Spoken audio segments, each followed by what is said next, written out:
Hello students, today we start the actual problematic part of our operation research. From today onwards you have to be very careful. Now we are going to understand the very basic and primary technique of operation research, which is nothing but the linear programming problems, LPP. In the last class we came to know two types of linear programming problems. Like the first one is of what we call maximum type, and one more type are nothing but the minimum type. Okay. Now what do you mean by maximum type of linear programming problems? So generally you can understand these problems are as the profit oriented problems. Okay. Then what do you mean by minimization problems? These problems can be assumed as loss oriented problems, isn't it? To minimize the loss. Okay. And also in the last class we came to know that in every linear programming problem there are three parts, isn't it? One is called the objective function, and one more is called the non-negativity restriction. And very importantly, what is that one more part? The constraints part. So every linear programming problem should possess three parts. One is objective function, next constraints part, the next non-negativity restriction. Then only those problems are assumed as linear programming problems, right? Now today we are going to understand what are the methods to solve the linear programming problem. Okay. Now all of you carefully observe that to solve linear programming problem, first of all, that should be formulated. Okay. The next one we go for solving procedure. Understand? Solving procedure. What do you mean by formulated LPP? Whenever a general situation is given to you, okay, all that information we are converting into again the three parts of the linear programming problem. Like for example, what is the first part of any linear programming problem? Objective function. Let us suppose that max z is equal to 3x plus 4y, okay, subject to 2x plus 4y less than or equal to 15, 6x plus 3y less than or equal to 20, x is greater than or equal to 0, y is also greater than or equal to 0. If you write any given information in this format, you call that format as a formulated LPP, or else formulation of the LPP. What do you mean by formulation of the LPP? We need to put the given theoretical information into three parts. One is called objective function, and the constraints part. The last one is called the non-negativity restriction. Okay, very important. So you may expect a question. So just like our 6th or 7th class mathematical problems, working problems used to be there. Okay, like few men do particular work for these many days, then few women, if they do any particular work for these many days, combinedly wanted number of women or men, how many hours they took, is it? Such a kind of problems you know how to convert into mathematical notations. Same fashion here also we are going to convert the given problem into a mathematical language. What to call this one as formulation of the LPP. Already forwarded to you all your WhatsApp groups the problem what I am going to solve to you. I think all of you know that problem very well. Now directly I am going to solve that problem. Okay. So before going to solve that one, again I wanted to read now, so you can memorize. So here, what is the situation? A resourceful home decorator manufactures two types of lamps. Say lamp A and lamp B. Both the lamps go through two technicians. First a cutter, second a finisher. Lamp A requires 2 hours of the cutter's time and 1 hour of the finisher's time. Lamp B requires 1 hour of cutter's time and 2 hours of finisher's time. The cutter has 104 hours and finisher has 76 hours of time available each one. Profit on one lamp of type A is rupees 6 and on lamp B is rupees 11. Assuming that he can sell all that, how many of each type of lamp should be manufactured to obtain the best return? Understand? Now we are going to put this problem into what to call a formulated LPP. I mean to say objective function should be there, constraints part should be there, and as well as non-negativity restriction should be there. Now all of you remember that whenever you are going to solve or whenever you are going to formulate the given LPP, the first thing you need to do is nothing but you have to follow a few standard steps. These steps are considered as steps for formulation. What to call? Steps for formulation. Steps for formulation of the LPP. Now what are those steps? By critically or carefully reading the entire matter, identify the decision variables. Identify the decision variables. What do you mean decision variables? The decision variables are those variables actually you supposed to give answers at the end. Now here in this situation, what are the decision variables? He wants to know how many of the type A lamps, type B lamps should be manufactured.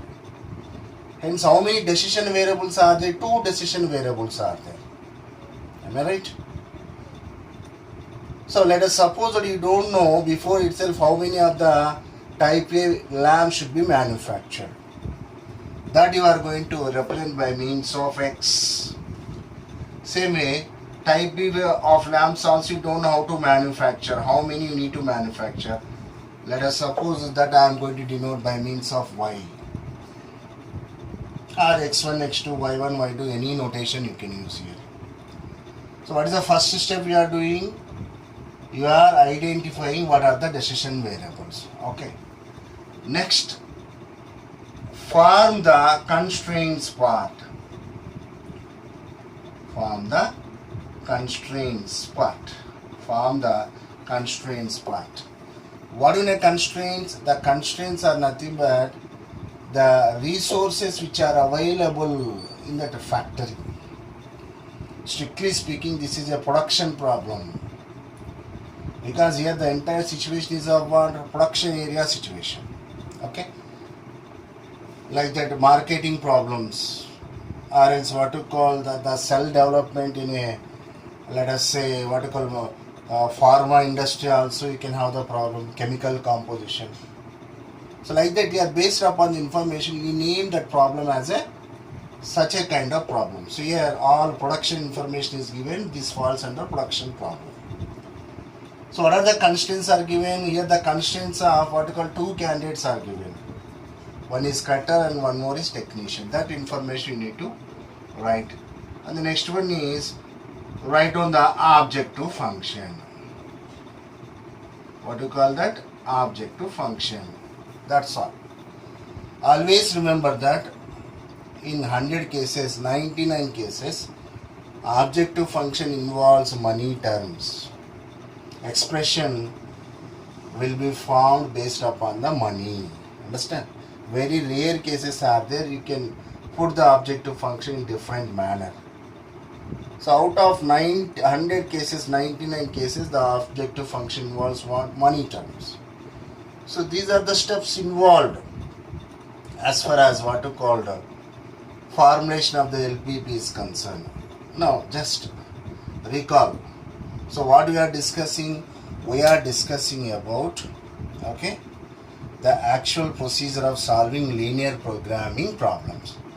When you say any problem is of linear programming type, when it contains three parts, one is called objective function and one more is called constraints part, and the last one is non-negativity restriction. So generally whenever an LPP is given, the first step we need to observe is whether that one is in the formulated problem or not. Sometimes they give the theory information, you need to put that one into a formulated LPP, again you need to solve. That kind of problems also may come. So here we are discussing the first stage, what we call the formulation. Okay. Now we are solving the first given problem. Whenever such kind of problems are given, I already told you. Okay. First thing is how to develop the objective function. Before that, let us write all the given information. So how many technicians are there? Two technicians are there. One is cutter and one more is finisher. Okay. Need not to follow this method, but most of the people follow this method only. What is the purpose of this? You are putting all the information in a table format. Now here, how many types of lamps are there? Two types, lamp A, lamp B. So how many hours are required to manufacture one of the type A lamps for cutter? 2 hours. Same way for type B, cutter requires 1 hour. Same way for finisher, what is that? 1 hour. And for what you called lamp B, 2 hours. Is it? And actually the cutter and as well as the finisher are so busy, okay, they themselves define their available time. See, the demand is like that, okay. Now this fellow is available for 104 hours. You need to write the units, okay, and the finisher is available for how many hours? 76 hours. Okay. Now what I am doing here, I am putting all the information in terms of a table format. Now generally cutter, finisher, these two persons technically called as technicians. And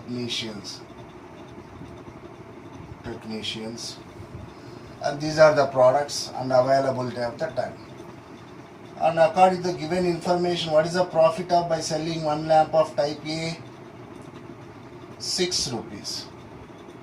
What is that? 6 rupees. I am putting that information above. This is 11 rupees. Let us suppose your unknown value of the type A lamps is x1, unknown value of the type B lamps is x2 or y1, y2, whatever may be. So what is the total profit availability? So total profit, I am putting all the information. Total profit, or is directly what you can put, okay.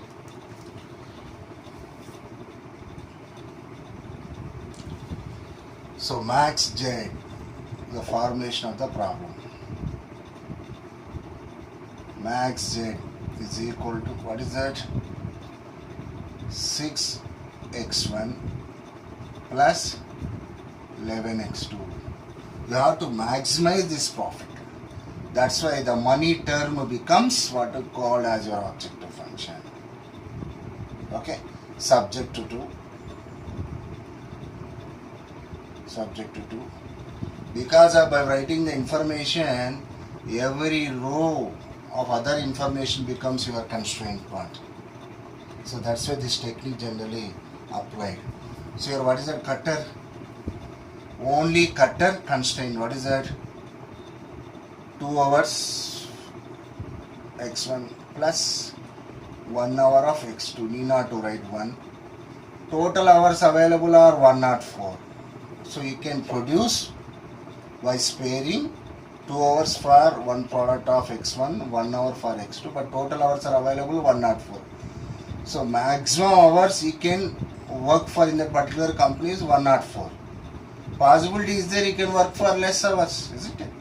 That's why the condition going to be less than or equal to. This logic you have to understand. Why you are putting less than or equal to? Because the maximum hours are given. Okay? So within that, if possibility is there, he may work 96 hours, 80 hours only. If no work is there, no, I mean to say, raw material is available. But he cannot work for 104 hours, at least for 1 minute. That's why what is the relation becomes less than or equal to. Same here, the what is the finisher relation becomes, which is nothing but x1 plus 2x2. Again, less than or equal to how many hours is going to be available? 76 hours. Okay. Now what are the non-negative restrictions becomes? x1 greater than or equal to 0, x2 is also greater than or equal to 0. Understand? So this is called an LPP, strictly speaking formulated LPP. So objective function is there, constraints part is there, and non-negativity restriction is there. What is the meaning of the non-negativity? The products never be a negative product. Either it may be a zero product. Zero product means there is no production of that particular product. Can you manufacture -1, -2 lamps? No. Same way, x2 means 0 or more than 0. Never be -1, -2. That means x1, x2 are physical products. Never be assumed in terms of negative sense. That is the meaning of what we call non-negativity restriction. This is a compulsory restriction. You call this problem as what you called formulated LPP. Is that clear?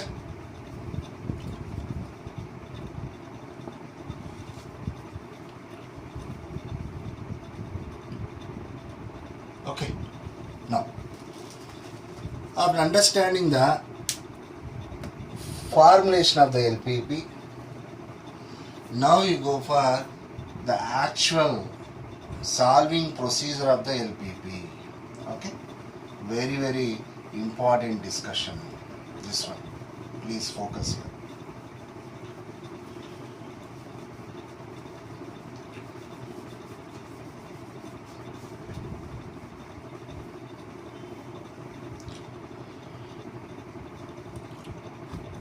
Now, so when you are going to understand the solving procedure of LPP, there are two methods are there. One is called graphical method.